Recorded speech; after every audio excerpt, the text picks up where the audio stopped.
안녕하십니까. 6월 27일, 오늘은 태강산업을 정리를 했습니다. 태강산업은 작년 9월, 한 9개월 전에 정리를 했었고요. 그 당시에 비해서 주가가 18%나 하락했습니다. 최근에 이렇게 시장이 좋은데도 불구하고 주가는 그 이후에도 18%나 내려왔으면서 최근 이슈가 뭔지 또 현재 주가에 기회가 있는지 한번 점검을 해봤습니다. 먼저 사업 내용 먼저 보겠습니다. 태강산업은 석유화학 제품의 76%, 그 다음에 화선 방적사 거의 20%, 직물 등 2%, 그리고 나머지 기타 계열사 등을 거느리고 있습니다. 그러니까 주요 석유화학 기초 유분과 그 다음에 섬유 의류에 들어가는 원사 직물을 생산 판매하는 회사입니다.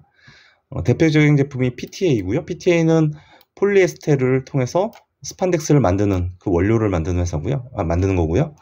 그 다음에 기타 이제 기초 유분으로 아크릴 같은 거 만드는 아크릴로 니트릴 이런 것들을 주로 만들고 있습니다. 주 매출처는 코오롱 인더스트리, 그 다음에 금호석유와 SK 네트워크스이고요. 아마 이 회사가 뭐 굉장히 좋은 시황을 맞았다, 좋다는 얘기가 나오면 당사한테도 호재가 되겠죠. 근데 이 세 회사가 전체 매출의 약 20% 가까이를 차지하고 있다고 합니다. 주요 제품 시황입니다. 시황이 좋지는 않습니다. 지금 PTA 같은 경우는 앞서 말한 폴리에스테르 섬유, 페트병 등의 기초 원료로 사용되는데요. 중국, 인도 등 신흥국 소득 수준이 증가하고 있어서 사용량이 늘어나고 있지만 중국 내 대규모 신증설에 따른 공급 증가, 그리고 러시아 우크라이나 전쟁, 인플레이션, 고금리 등으로 인해서 수요가 많이 위축됐다. 그리고 이거는 작년 9월에 했을 때도 중국 내 대규모 신증설에 대해서는 계속 얘기가 있었습니다. 그러니까 지금도 진행 중인 거죠. 그리고 실제 결과적으로도 좋지 않고, 그다음에 AN은 암모니아 프로필렌을 원료로 해서 아크릴 섬유, ABS 합성 수지 등을 만드는 거고요.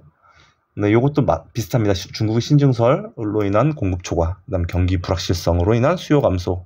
그래서 주요 제품들 시황이 현재는 대표적으로 이제 중국의 신증설에 따른 공급 초과, 그다음에 경기 불확실성 등의 영향을 크게 받고 있는 것 같습니다. 제품 가격하고 원재료 가격을 보겠습니다. 1분기 보고서 기준으로 PTA는 톤당 777달러고요. AN은 1524달러입니다. 작년 상반기하고 비교해보면 PTA는 약 12% 하락했고요. AN은 약 18% 판매 가격이 크게 떨어졌습니다. 네, 원재료 가격도 많이 떨어졌습니다. 원재료 가격도 지금 보면 PX가 1034달러, 프로페인이 700달러라고 하는데 작년하고 비교해보면 마찬가지로 PX는 약 11%, 프로페인은 약 15% 하락했습니다. 그래서 원재료 가격이 전반적으로 하락했지만 이제 문제는 제품 가격도 크게 하락을 하면서 수익성은 크게 개선되지 못하고 있는 것 같습니다.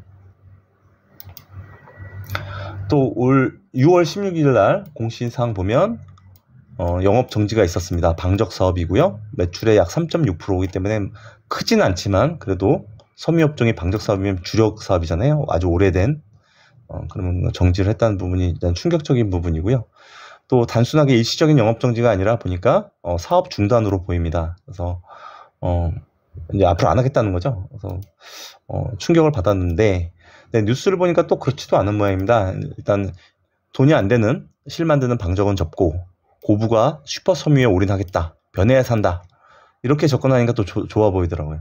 그래서 보니까 태강산업이 약 1450억 투자해서 아라미드 생산량을 25년까지 연 5,000톤까지 늘리겠다는 이 계획을 세웠고요. 앞에서 얘기했던 주 고객이었던 코오롱 인더스트리도 기존에 연간 7,500톤에서 15,000톤으로 늘리는, 그러니까 섬유업계가 전반적으로 이쪽으로 투자를 늘리고 있는 분위기인 것 같습니다. 마찬가지로 마찬가지 뉴스고요. 아라미드는 강철의 20%, 그러니까 강철보다 5분의 1 가볍고 강도는 5배 이상 세다. 그리고 내열성을 우수해서 방위산업, 그 다음에 소방안전 분야, 그다음 각종 우주산업 등의 다양한 산업의 소재로 쓰이는 거기 때문에 비교적 좀 미래 산업적인 측면에서 접근하면 성장성이 있어 보입니다. 주가 보겠습니다. 주가는 63만 9천 원이고요. 현재 주가는 63만 9천 원이고 시가총액은 7,126억입니다. 주식수가 적습니다. 액면가 5,000원에 111만 3,400주밖에 안 됩니다. 그래서 하루 거래량이 굉장히 적을 수밖에 없고요. 그죠? 자사주가 대신에 많이 있습니다. 27만 주가 자사주로 보유하고 있습니다. 그래서 자사주도 굉장히 많이 있습니다. 외국인 지분율은 4.45%입니다. 최근 1년간 주가 보겠습니다. 작년 6월에 100만원 52주 최고가였고요. 그 이후에 계속 떨어지고 제가 분석할 때도 주가가 많이 하락해서 정리를 해봤었는데 그 이후에 주가가 크게 움직이지 못했고 올 2월 3월에 한번 크게 움직였다가 그리고 5월달 이후에는 70만원도 깨지고 지금 60만원대 초반까지 조정을 받은 상황입니다. 2월 3월은 아무래도 주주총회와 관련이 있는 것 같습니다. 이게 2대 주주인 트러스턴이 주주 제한이 있었고요. 올해 아시겠지만 국내 기업들 보면 다양한 그 주주 환원 정책이 나왔었죠. 삼성물산도 그렇고 BYC, 일신방직, 일성신약, 화천기공 등 고배당에다가 액면 분할 등이 있었습니다.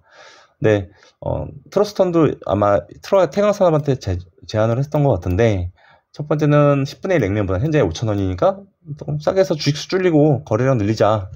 그렇죠? 그 다음 고액 현금 매당 주당 10,000원, 지금 1,750원 했습니다. 그리고 자사주 매입 더 하자. 아까 많이 있었다죠? 27만 주. 근데 50억 원어치 더 사자. 그리고 트러스트에서 지정하는 어떤 사회이사 경영권에 어느 정도 일정 부분 감시를 하겠다는 게죠. 비교적 이런 부분이 계속 긍정적인데 다행인 게 아니라 굉장히 부정적으로 부결됐습니다. 그래서 부정적으로 끝났지만 이것 때문에 이제 70만 원 이하로 이후에 깨진 것 같습니다. 근데 어쨌든 내년에도 계속해서 경영진을 견제하겠다라고 얘기를 하고 있습니다. 현 경영진은 대주주가 사퇴하고 나서 전문 경영인을 도입하고 있는데요. 그렇다고 해서 대주주가 관여를 안 할지는 그건 잘 모르겠습니다. 그죠? 그리고 월봉으로 보겠습니다. 역사적 사상 최고가는 2011년 거의 10년 넘었고요. 6월에 187만 원까지 간 적이 있고 최근에는 2018년 19년에도 170만 원 그 정도까지 간 적이 있습니다. 그리고 저점 부분은 계속 보시면 이게 65만 원에서 80만 원 정도 사이에서 저점이 계속 만들어진 것 같습니다. 그래서 지금 그냥 월봉만 보면 야 이제는 거의 바닥 온 거 아니야? 라고 생각할 수 있는 느낌입니다. 근데 차트만 보고 바닥을 맞힐 수는 없겠죠. 다음 수급입니다. 수급 그냥 봐도 안 좋습니다. 주가도 이렇게 내렸지만 외국인 그죠? 기관 계속 팔고 있고. 숫자로 보겠습니다. 최근 1년 동안 보면 워낙 거래량이 없는 주식이다 보니까 하루를 보시면 1000주 넘은 적이 최근에 몇 번 있고 거의 1000주 미만으로 최근에 거래량이 좀 늘고 있네요. 네, 최근 1년 동안은 외국인 12,000주 매도, 기관 27,000주 순매도입니다. 순매도고요. 올해만 봐도 외국인 7,900주, 기관 20,000주 순매도입니다. 수급은 좋지는 않았습니다. 매출이익 보겠습니다. 당사 10년간 매출 보면 2011년도 최고점 찍고 쭉 흘러내리고 있습니다. 최고점이 얼마였냐면 약 4조 원. 그죠? 4조 원이었죠? 그리고 매출이 계속 감소. 그리고 20년에 바닥 찍고 21년에 회복, 22년에도 회복. 다행히도 회복은 하고 있지만 과거 수준까지 올라오진 아직 못하고 있습니다. 그리고 2023년 이후에는 아직 증권사 보고서나 이런 것이 없어서 전망치는 나오지 않습니다. 영업이익입니다. 영업이익도 2011년, 그 다음에 12년 급감해서 1000억대에서 놀았는데 제일 많을 때가 4,500억이었죠. 5,900억이 제일 많았었네. 2010년에는 계속 줄었다가 횡보세를 보였습니다. 근데 2020년에 매출 급감과 함께 이익도 줄었고요. 그리고 21년에는 3,500억까지 크게 늘었었습니다. 근데 불행히도 22년에는 그냥 주저앉아 버렸습니다. 적자가 났죠. 그래서 보시면 최근 12년 이상에서 적자가 처음 났습니다.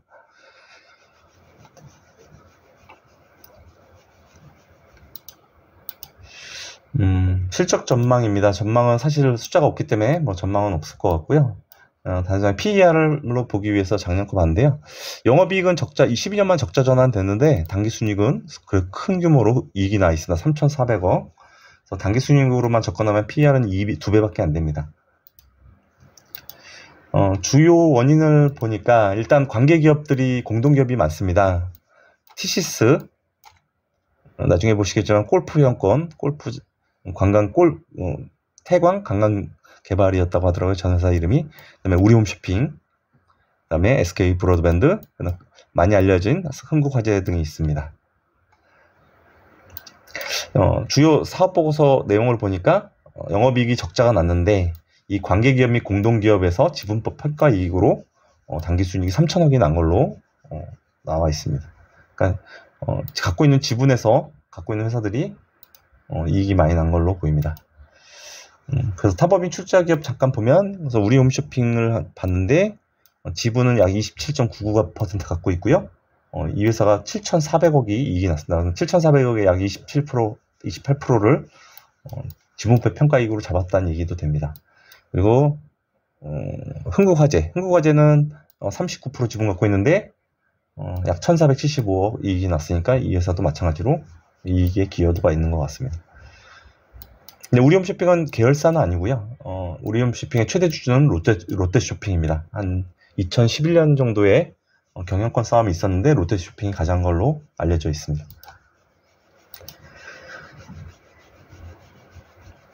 다음에 1분기입니다. 1분기 재무상태표 보겠습니다. 이 회사의 가장 큰 매력은 밸류에이션입니다. 현금이 4,300억입니다. 이 회사 아까 시가총액 7천억이라 했죠. 현금이 굉장히 많습니다. 그리고 유동자산이 2조 36억, 비유동자산 2조 9천억, 부채가 7,200억, 부채 비율이 17%밖에 안 됩니다. 자기자본은 4조 2천억, PBR은 0.17배.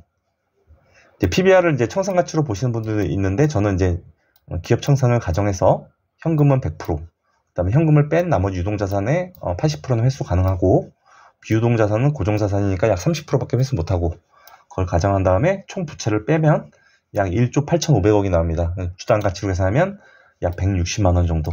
당장 회사가 망해서 정리를 하면 주당 160만 원 정도 건질 수 있다는 얘기입니다. 그래서 청산가치도 굉장히 높게 계산이 됩니다. 그래서 더벨에서 나온 거 보니까 저평가를 벗어날 수 있을까? 네, 여기 논리가 참 일리가 있습니다. 지금 트러스턴을 통해서 고배당, 자사주, 여러 주주 환원 정책을 얘기하고 있지만, 실제 주가가 올라가려면 그것도 영향이 있겠지만 실질적으로는 성장이 필요한 것 같습니다. 그래서 캐펙스 투자를 해야 된다. 아까 아라미드나 슈퍼스몰 등 앞으로 성장하는 쪽에 투자를 해야 된다는 게 이 뉴스의 핵심입니다. 저도 동의합니다. 1분기 실적입니다. 1분기 실적 매출액 5,881억에 영업이익은 적자 267억 났고요. 분기순이익은 344억 이익이 났습니다. 작년하고 비슷한 흐름이고요. 영업 매출은 20% 감소했고, 분기순이익도 15% 감소했고, 영업이익은 적자 전환됐습니다. 다행히도 분기순이익이 플러스된 거는 역시 관계 기업에 대한 투자 지분 이익이 있고, 그 다음에 법인세도 비용이 아니라 수익으로 잡힌 것 같습니다. 그래서 이렇게 부채가 적은 회사들은 어쨌든 간에 그죠? 영업이익이 떨어지더라도 분기순이익이 좋아지기 때문에 이런 부분은 굉장히 좋은 회사라고 할 수 있을 것 같습니다. 배당입니다. 3년 평균 배당은 1,683원이고요. 시가배당 수익률은 0.26%입니다. 22년은 1,750원 했으니까 시가배당 수익률이 0.27이고요. 돈을 못 벌고 있지만 그래도 현금이 많은 회사인데 배당이 너무 짠 것 같죠. 네, 트러스턴이 제시한 10,000원도 너무 짭니다. 왜냐면 10,000원으로 한다고 해도 1.56%밖에 안 되기 때문에 한 돈 10만원씩은 줘야 매력이 굉장히 커지지 않을까 개인적으로 생각합니다. 뉴스입니다. 최근 뉴스니까 한번 점검만 해봤습니다. 이호진 전 회장 현재 대주주고요. 누나와 소송이 있었는데 승소했다. 이슈들이 있었고요. 그 다음에 6월달에 또 나왔던 건데, 태광 골프 회원권 계열사에 강매한 의혹이 있다. 또 터졌습니다. 이 계열사가 어디냐면 티시스, 앞에서 얘기했던 티시스 영향이 있었던 것 같습니다. 지배구조입니다. 최대주주는 이호진, 앞에서 얘기했던 승소했다는 분이고요. 29.48%. 그리고 계열사 지분 합치면 54.53%. 현재는 이호진 씨는 지금 회장직에서 물러나 있고 전문 경영인이 경영 중에 있습니다. 요약하겠습니다. 태광산업은 PBR 0.17배, 부채 비율 17%, 시가총액 7천억에 자기자본이 4.2조인 회사입니다. 부채를 고려한 주당 청산가치는 개인적인 계산으로는 160만 원이 넘습니다. 현재 주가는 64만 원입니다. 문제는 중국의 공급 확대로 매출이 지속적으로 감소하고 있고 판매가도 원재료 가격 이상으로 하락하고 있습니다. 작년에는 처음으로 적자가 됐고요. 영업이익 기준으로 올해는 방직 사업을 접었습니다. 기업이 성장하지 못하고 기존 주력 사업도 흔들리는 만큼 주가 하락은 피할 수 없어 보입니다. 반면에 희망도 있습니다. 일단 돈 안 되는 사업을 접는 대신에 수표 섬유라 불리는 아라미드 섬유 등의 투자를 확대할 것으로 보이고 현금도 충분히 있고 대주주에게도 사실 손해볼 거 없는 이 주주 환원 정책을 트러스턴 등이 하고 있는데 계속해서 무시할 수 없을 것 같습니다. 그리고 기술적으로 접근을 해도 장기 저점 부근이었던 65만 원이라면 앞에서 얘기했던 내용들을 감안해서 주가도 충분히 떨어진 것으로 보입니다. 여기까지 하겠습니다. 감사합니다.